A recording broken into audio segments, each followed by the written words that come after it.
యష్మి నిఖిల్ మోసం చేసిందా అనే వీడియోకి ఒక కామెంట్ వచ్చింది.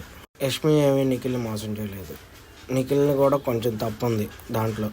తను గొడవ అయిన తర్వాత, తను డ్రీమ్ వచ్చిందని చెప్పిన తర్వాత చిన్న గొడవ అయింది. నువ్వు హోప్స్ పెంచుకుంటావు అని నిఖిల్ అన్నాడు.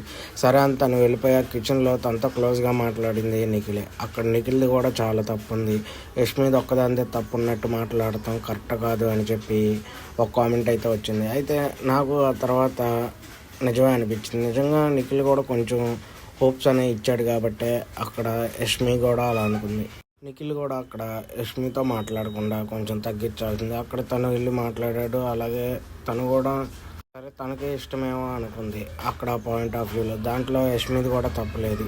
పృథ్వీ విష్ణుప్రియని కట్ చేసినట్టు నిఖిల్ యష్మిని కూడా కట్ చేసి ఉండాల్సింది. అది చేయలేదు. ఇలా ఓవరాల్గా చూసుకుంటే నిఖిల్ది కూడా కొంచెం తప్పు ఉంది అని నాకైతే అనిపించింది ఆ కామెంట్ చదివిన తర్వాత.